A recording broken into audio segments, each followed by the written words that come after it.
Hi all, this is Skate, and this is the T-62a, the Russian Tier 10 medium tank next to the Object 140.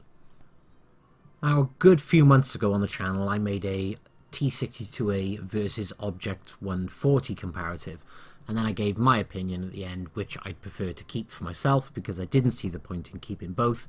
I kept the T-62a. Some people would go for the Object 140, it's personal preference. It's also one of the first Tier 10 tanks I had ever bought in the game. The Object 140 wasn't around, and it was also one of the first Tier 10 tanks I ever sold. Now the reason I sold it is because going from the T-54 to the T-62a, I just didn't get along with the T-62a like I did the T-54. So I sold this tank, and I regretted it. So I bought it back. Then I sold it again. Then about a year down the line I bought it back again, and I refused to sell it because it wasn't a problem with the tank, it was myself. I just couldn't come to terms with the fact of it wasn't a bigger, harder, tougher T-54. It had slight differences in the playstyle which do make a surprising difference.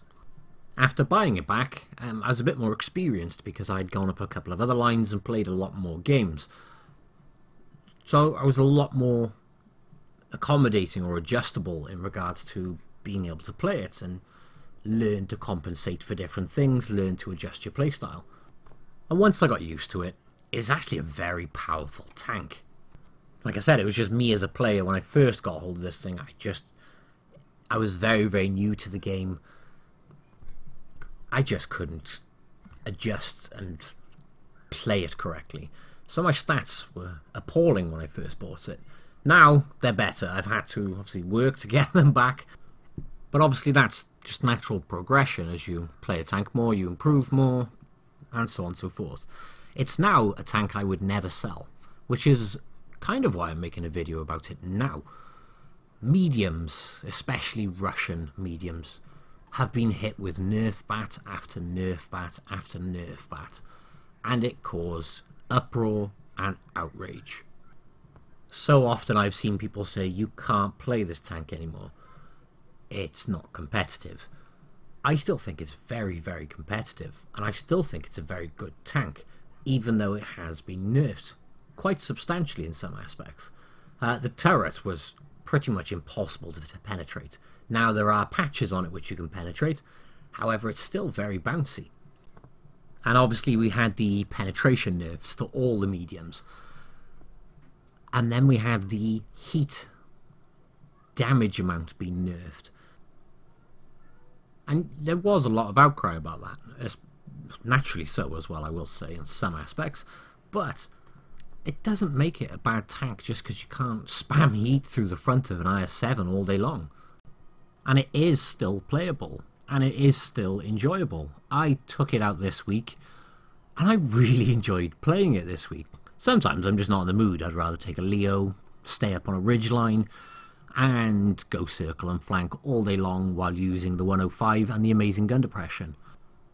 Or sometimes I like to take my E50M and go ram into people's faces.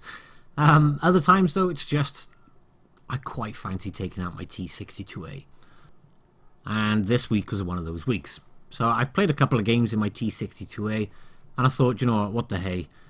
I did a guide. I usually only do one a week, but I did a guide on the T-28, but I really wanted to get one up on this, so that's what we're going to do today. And remember, with things like this, it is personal preference, but obviously this is my personal preference on here. I don't run the gun rammer, I run the calibrated shells, because it gives me an extra 12mm of penetration. It takes to 252 instead of 240. As far as I'm concerned, each shell is much more reliable in that circumstance, even if I don't get to fire it as often. For the second vitality, I run the protected modules because this thing has, as we all know, a tendency to pop its ammo rack or damage its ammo rack, so that's a perfect one for that. And then, obvious choice, improved optics. If you do take a camo net on this, well, that I would say is a wrong choice. And then I would go with the gun lane drive, and then I've actually gone on to the enhanced armor. There's a bit of speculation about at the moment whether or not it's worth taking that. Until proven otherwise, I'm just going to take it. But I am going to try and do some tests to see how much difference it does actually make. And then after that, I would say this next one is down to personal preference. I've picked the improved control to increase my track traverse, and it's increased by 6 degrees, which is quite substantial again. Or you could work on the acceleration, and then after that I'm at V-stabs. I would say it should be hands down V-stabs every single time. After that then I would go with track repairs, and obviously option 1 at the end is always first, consumable delivery system. But to be honest, with the way spare parts are, I'm not spending on them too. And then on to an ammunition front, I run 30 APCR, 14 heat and 6 HE. I could probably do with running a little bit less heat and a little bit more HE, just because of the amount of soft squishy tanks you can get hold of in tier 9 and tier 10 nowadays. But that being said, when you're in a situation where you have to fire at the front of a heavy, you are going to be needing some heat if you can't reliably find a weak spot. Hopefully you never get into that situation, but obviously you can never say never. And then on provisions, I will run double crew skills and improved fuel. And then on to consumables, pretty much my basic standard setup, repair kit, multi-restoration repair kit, and then adrenaline, or tornado energy as it's known at the moment. And so on to the fun stuff, gameplay. All the replays are from this week, the last day or so. I reference that only so people don't think it's prior to the premium nerfs and so on and so forth. So obviously this is how she sits in the game at the moment. As I mentioned previously, I do have a T-62 versus Object 140 comparison already on the channel. Most of the information in that is still relevant, however obviously the footage in that one is old now, so prior to all the nerfs to the tanks. I'd still make the same choice, and one of the major choices for me was its looks. I've stood in front of a couple of T-62as in real life, and they're just stunning tanks. I've got one right in front of me sitting on the shelf, which is by far one of my favourite models I have done. In fact, I'll get a quick photo of it straight after this game just to show you. It would be a bit rude if I cut halfway through a game just to show a model. But I know after the last video, a couple of people were actually, well, last video mentioning or showing a model, a couple of people were very interested. And for those who have asked previously as well, as a quick side note, I will make a video building the Death Star, because I've just been reminded, and the mouse. I didn't time that by in that shape. It was just convenient that the Death Star was in front of me while I was talking about it, and I went, oh yeah, I need to build a Death Star and make a video on it. Anyway, tangent. T-62, yeah, it's the appearance. I really like the look of it. And the other thing about it is the turret. It may not have the gun depression that the Object 140 does, but it's the turret which is the selling point for me. Even though the turret has been nerfed, it's still ridiculously bouncy. Now there are weak points on the turret, obviously. Left and right hand side of the gun you can penetrate with high pen guns, and the hatch you can pen. However, to get these spots you need to be sitting still, and if you're sitting completely still in a T-62a, then there's something wrong. So it's a case of between shots always getting back into cover. Or if you're aiming, that's when you're at your weakest, when you're aiming at the enemy, so you should be trying to snapshot really. And with a 5.5 second reload, there is no issue whatsoever with snapshotting and missing a couple of shots or wasting a few while trying to stop yourself staying still. Or ramming like that if you've got enough health. Or like by here, I can afford to now take a shot off that Jaegeru, so I'm looking for shots to take on him. It means I have to come out, but I've got enough health to afford the one shot of him. Well, providing he doesn't ammo rack me, so I'm not too concerned about it. And the other thing is, if you're out in the open, people won't shoot at your turret. If they do, they're stupid. But you should never shoot at the T-62a turret when it's out in the open. Just aim for the hull, and it's more than likely going to penetrate. As the T-62a driver, you should be trying to wriggle to reduce the chances of them doing that, but obviously we'll come to that in a couple of other replays. But in that game we did 4,250 damage, we got 4 kills, and we got ourselves a Top Gun medal. And for those who do ask about the models, here is a picture of the T-62a I have on my shelf. Like I said earlier, I just think they're great looking tanks, and obviously I built one as a result. You could do with a couple of touch-ups here and there, but I'm not too concerned really. But regardless, back to the gameplay. This game, you'll see there is not many mediums to face up against. In fact, there is only one in a T-62a. And he has gone down because it would be him versus myself and one other medium. Which is one of those situations where obviously if he came to face us 2-on-1, he'd just get nailed. But he's also left the top wide open for us to flank now. Which, of course, it would be rude not to, so that's exactly what we are going to do. Well, that's my assumption, that the T-54 would flank with me. Because this is apparently why they wanted to nerf the penetration on these tanks, is so that they are on the flanks and they can't go head to head with all the tanks, well, all the heavy tanks. But we have run into the T-62a on the enemy team. Now I do find this very interesting because we're going to have a 1-to-1 for the majority of this, and we both fluff our first shot. So I'm going to come out because I'm hopefully going to be reloaded for him and get one into him. Now if you'll notice the difference between what he and I are going to do in a minute, he is sitting side onto me. I'm trying to angle my armour left and right. Now what he's also just done is reverse up the hill, point his armour down. What he's pretty much done is just remove any effective thickness from the angling of that plating. It seems trivial, and the likelihood is he'd still go through my armour on my hull anyway. However, with the angling, you increase the chance of it bouncing. And I got lucky, I got one bounce off it. And that is the whole point. If you think he's going to penetrate, well, why not just at least try and increase the chances of them bouncing constantly? Angle the tank, increase the front thickness. But what he did was, like I said, severely reduce it. He reversed up the hill, so his armour was completely flat. There's no chance I'm not going to penetrate him. However, there's a good chance he wasn't going to penetrate me because of that circumstance.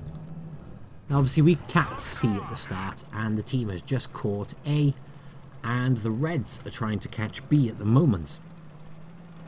But we've got 2 kills in the pot. And because we caught C straight out of the bat, we're just accruing points and XP for catching them. And obviously we do manage to get one into the lower plate on that, and check the accuracy out here. Straight through the gap with HE into the front of the grill. Now, this is another point I want to make very quickly when it comes to brawling. Your hull is weak, as I mentioned, your turret is strong. So what I'm trying to do is get in real close. There is a chance he'll penetrate, but where he is, he hasn't got the gun depression to get to my hull. The only thing he has to shoot at is my turret. So in this circumstance, again, I don't guarantee it, but I vastly increase the chances of producing a bounce. I'll never say do this or do that and you're guaranteed to bounce, because it's impossible, you can't make that statement. But doing things like that vastly increase those chances. And of course, if you spend the entire battle doing that, 1 or 2 bounces more than what you would have had is obviously just going to change the game. Well, have the potential to change the game. Now this one was an interesting one. We only did 3,800 damage, but that got us the mastery. Now, that's down to the XP we accumulated, and obviously the kills, and, well, a little bit of spotting, I think, potentially. There's only 421 spotting damage, but it all adds up in terms of XP. But we got 1,491 base XP there, so a little bit of extra kills, a bit of capping points. It all adds up. Now this one's going to be slightly different. Because it's a 3-on-3 mediums, my approach here is not to go straight for the cap. I'm going to push past the cap and see if I can spot. So as a result, anyone coming into the cap, I'll then be in front of them and hopefully protect the cap timer. But the STB, which was by here, has run off, which means we're pretty much clear. So as these guys are going to go and cap C, or A, sorry, it means I can go ahead and try and pave the way, so to speak. That's the logic anyway, and that's the approach I take to all games with more than a couple of mediums. I'll push in front, which you hope then that the team will then back up and cap, which means you can push forward and obviously protect them from the cap being reset. And of course, that by there is one thing you can never prepare for. Did you notice the E50 push me out? First damage I take, damage track and damage fuel tank, because the E50 just was not looking. Truth be told, that is one of the things that really frustrates me. Now you'll notice I'm leaving the E50 to deal with the T-54, but I'm constantly checking on my right hand side. Because if I go gunning out, my assumption is this E100 on the left is going to take a shot in my side, and I would hope that the E50M, who came out on more health, is going to be victorious in that situation. But naturally this guy did drive into me, so I am checking to make sure. Now, where I am in this situation, we've got this E100 in a pincer, which is exactly what, like I said, we're meant to do with the medium tanks, is push around the flank. And here is a friendly T-54 to back up and help as well. So the rest of my team are, if you look on the map, on the other side over by C, and we as the mediums by here. So we have literally got them trapped in a pincer. And that's got nothing to do with teams communicating or anything like that. You have to try, well, what I try to do is assess the situation based on what my team are doing. And then I'll make my own decisions accordingly. So most of them are on that one side, so I'm going to try and get around by here. Now this E100, as I said, we have kind of got him stuck here. E50M, or it's E50's YOLOing in, but you'll notice he ignored him to take a shot into me. That's because with my front track wheel sticking out like that, it was virtually a guaranteed pen for him. Now that E100, yeah, I know for a fact he's a good player. His name is Panzerfaust, and he is in my clan. So he is a good player. But in the situation we're in, there's not a lot he could do. He was kind of stuck there. Obviously, I've got to give a shout out to him now and say, great game. Now, the IS-8 is the next target because he's tied in against my friendly T-54 and he's also the lowest on health. That was the plan anyway until this M103 rocked around the corner. So I can't get a shot on the IS-8. I am going to try and get some shots into the M103. And the T-57 was shooting him from the other side, so he lost a lot of health very quickly. One thing I haven't mentioned, actually, I'm surprised I haven't, is always go for the track wheels, especially on heavies. It's a huge weak spot. And it gives you the potential to keep them permatracked and keep them in place so you can move, relocate, etc. Now you'll notice I changed the heat there because of the situation. I wanted to guarantee the IS-8, but as soon as you noticed that the IS-8 was dead, I switched straight back from the heat into the APCR. So I didn't even end up using that APCR shot. Now here again, he's very mobile, so I want his tracks off. Keeping his tracks off gives me one hell of an advantage then. And obviously we have help and backup. But you'll notice every time I am aiming for those track wheels. I can't emphasize how much easier that makes Circle of Death or relocating. For those who don't do it more often. It really does change the battle. But that one we left with 4,947 damage, 3 kills, and we had another mastery badge on that one. That one I felt was more deserving of the mastery than the previous one, but obviously we accrued more XP through claiming bases. Guys, I hope you have enjoyed the video. As I mentioned, there is a T-62a versus Object 140 video. A lot of that is still relevant if you're trying to make a decision between the two. And the update video in terms of medium nerfs and the nerfs to the T-62a, there is a video on the channel in regards to them, and I'll put a link below. We go through the armor profile of the T-62a if you wanted to have a look at it in a little bit more depth on the armor scaling. As I said though, thank you all for watching, and I will catch you in the next one. Bye bye.